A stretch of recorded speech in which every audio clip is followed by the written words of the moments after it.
Greetings, Uncle Travelling Matt here, and it is the end of our second day here on our Central Asian trip, and I am currently sitting in a hotel in Tashkent, the capital of Uzbekistan.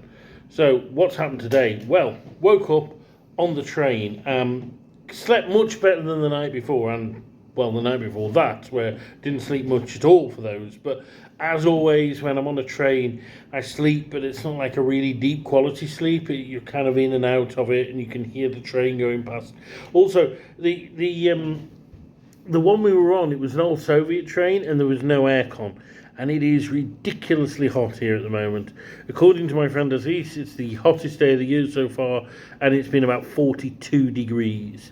So absolutely really hot day, and that meant of course a hot night as well, in a train with no aircon. We had the window open, which is great because it means some breeze is flowing through, but of course what that also means is you get all the noise from outside, so you can hear the track.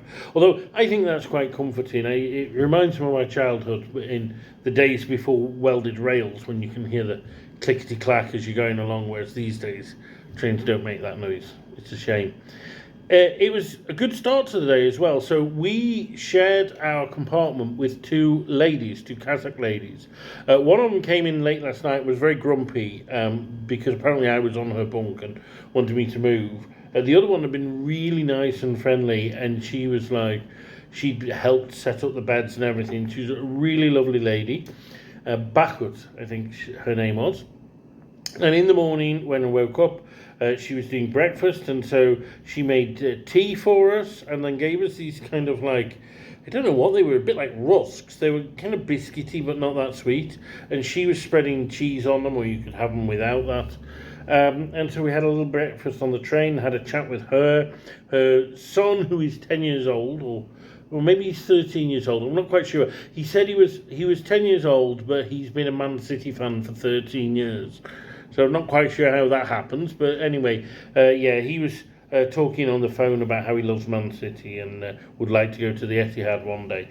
So that was that, and we went through the countryside. It was quite interesting what I saw. It was a really beautiful valley, quite green, and if anything, it reminded me more of Italy than anywhere else. It had the cypress trees, and the sleepy farms, and it really was quite beautiful. It wasn't what you would expect of Kazakhstan.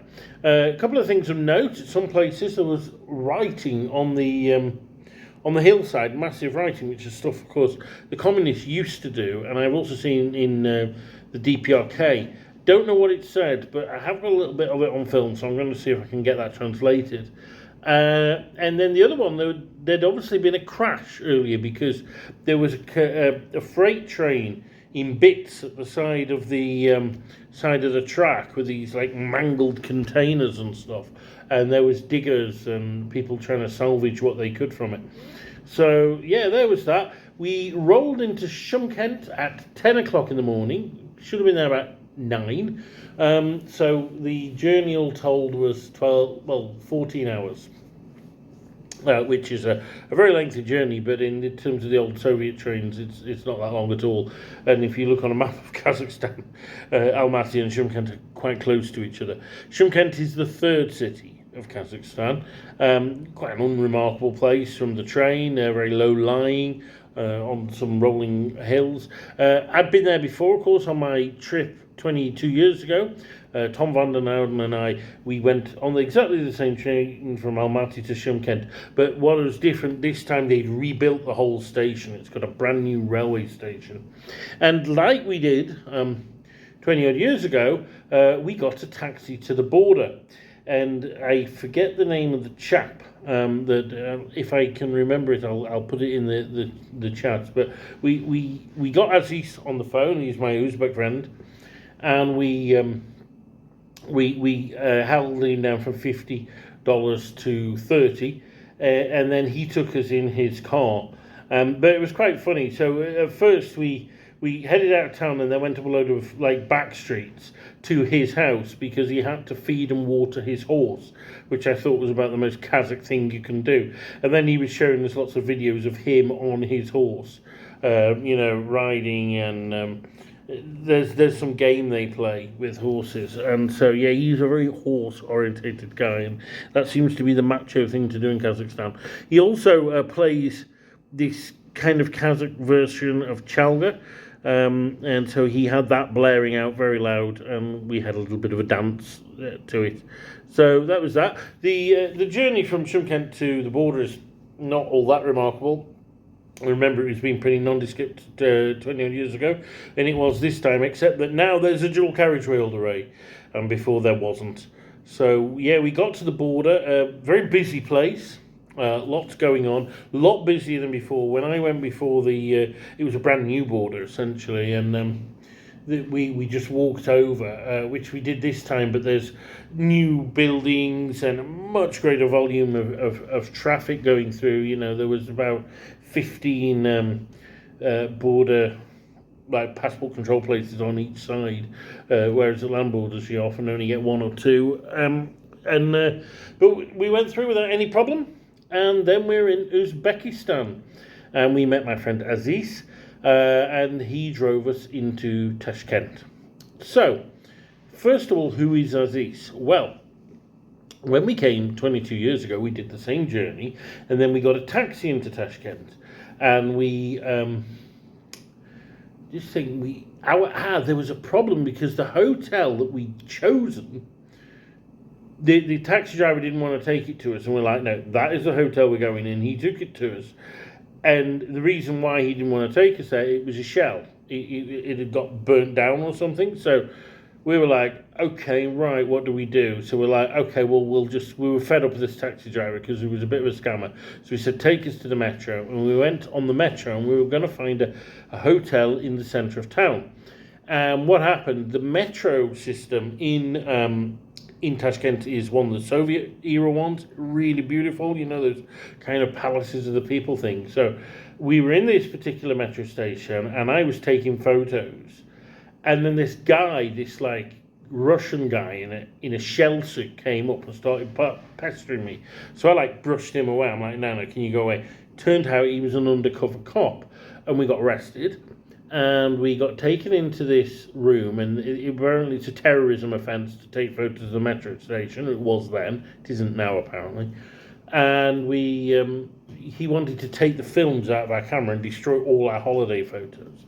And by chance, there was an Uzbek guy who was passing, and he worked for Camelot, which is the youth movement. So it's like the successor to the Komsomol. And he just heard what was going on, that the police were hassling foreigners, and he intervened, and he shouted at them. And of course, we hadn't got a clue who he was, and he starts shouting at these police, and they're shouting back, and then he grabs us, and he just said, come with me. And that was Aziz Arslanov, and he decided to do a good deed and help us. And he took us to his house, which was the family home. He lived there with his father, and his father loved talking to foreigners. His father was in the Soviet era. He was a chemistry teacher, and then he had his own business. I think it was a restaurant, and Aziz at the time was working for this government institution, and we stayed there, and we became friends with him. And he and his father were our guides to Tashkent, and we've been in touch ever since. He did live in the UK for a while. That's why I saw him in London. And we've been in touch in other ways as well. So it was great to see him again. A little older, a little fatter, as are we all, but that was nice. And he took us, first of all, to the Plov Centre. So Plov is the national dish. It's pilau in Afghanistan or Pakistan, and it's basically rice with meat in it and other stuff. And we went to this National Plov Centre, and it was a wonderful place, absolutely incredible. So they make the plov in these large kazans, and kazan is like a kind of dish, but they're huge, and you can make like half a ton of the stuff at once or something. And there was loads of these kazans. I know the word; it's a Turkish word because they use it in Bulgaria as well. And and there was all these different kinds, sort of some with horse meat, and some with where they keep the vegetables separate from the rice, and some where they do it in a tandoori oven. And we had a look around how they make the stuff, and then we sat and had, well, the best plov I've ever had in my life in this place, and we caught up, and it was in the shadow of the Tashkent TV tower, which on my last trip Tom Vandernaam and I climbed up. The Tashkent TV tower is remarkable for being the second tallest building in the USSR after the TV tower in Moscow, and the third is the TV tower in Riga, which we've also seen. So we've seen all three. So that was that. And then we went to his house, which is, of course, where we stayed all those years ago, met his sons, his mum as well, who I'd seen before, and his dad. Mum doesn't speak any English, but the dad does and speaks good English, and his sons. He has, I think, 4 sons. So one's a baby, so we saw the baby. There's a disabled son, he wasn't there. And then there was the 2 eldest, I think. And we met them. And one was called Bilal, and I can't remember the name of the eldest. I'm really bad with names. But Bilal wasn't so confident with the English, but he was quite young, 12, I think. But the older one, he had good English, and him and Tom got on very well. So we spent some time at his house, gave him a gift and so on, and then we went on to the War Memorial. And this was something, it's like a bit like the big Soviet War Memorial complex in Kiev. And there is, very much like the Kiev one, there is a museum underneath the main monument, a circular monument with a circular museum underneath. And then there's lots of other like sculptures and stuff knocking around, and some old planes and tanks and whatnot. But what's remarkable about this place is it's brand new. It was opened in 2020, and it was built to look Soviet. And it was, even all the statues which look Soviet are brand new. And apparently Putin visited only a couple of months ago when he visited Tashkent. And so we had a very pleasant few hours wandering around that. Of course, it was nice inside because it was so hot. And we left the outside till later when it cooled down a bit, but it was still so hot even then. And then what Aziz did is drove us to our hotel, where relaxed, had a bath, feeling filthy and horrible from the journey. And then we've just been out for an excellent meal. We ordered way too much and ended up taking half the meat home with us. This is the country of meat. It's all about shashlik, kebabs, and other meat. Do not come here if you're vegetarian, is all I can say, because I don't know what you would eat. Bread, probably. So anyway, yes, but a wonderful, wonderful cuisine, absolutely fantastic, and a lot of grilled and fried meat, basically. And that was that. So that is our day in Uzbekistan. We have, hit our 3rd Central Asian country in, less than 3 days. And tomorrow we're going to hit our 4th, Tajikistan. What's nice, this is the bit of the holiday that I was not looking forward to. It was always going to be chaotic, and it was always going to be hard going. And I am going to be honest with you, I'm absolutely shattered. It's really brought home to me how I'm not as young as I was all that time ago, and these long train journeys knock it out on me. But then that said, I haven't had any proper sleep for the 2 nights before, and I have I'm still recovering from a pretty awful injury, and that's taking a bit of energy as well. So that's that. Observations as to the stands and how they're changing. My big observation with Kazakhstan, obviously Kyrgyzstan I've never been before, so I can't talk about that, but Kazakhstan, when I was in Almaty, it looked a lot more Kazakh. And before it felt like a Russian city. I would say the majority of the people were Russian. Of course, at one time, I think about 40% of the population of Kazakhstan was Russian. But now it looks so Kazakh. The number of Kazakhs seem to have grown and Russians shrunk. Maybe they've moved back to Russia, maybe it's just a higher birth rate thing. Or maybe it is Kazakhs are living in the city more than they used to, because they traditionally were more of a rural population. But so the Kazakhs, they are very Chinese-y looking. And you notice the difference the moment you go over the border into Uzbekistan. Uzbekistan they are more Turkic, and some look Persian almost. But the Kazakhs look very, very East Asian. So that was that. In both countries, but particularly in Uzbekistan, they seem to be a lot more Islamic than before.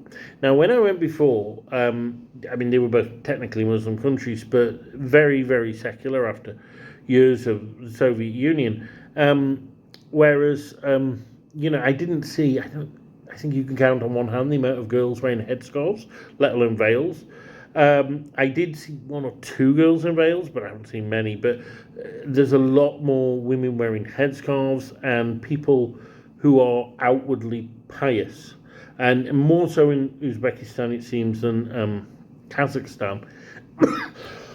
And indeed, Aziz, when we met him last time, we all had a drink together, and now he doesn't touch alcohol, and he does pray 5 times a day, which I don't think he did before.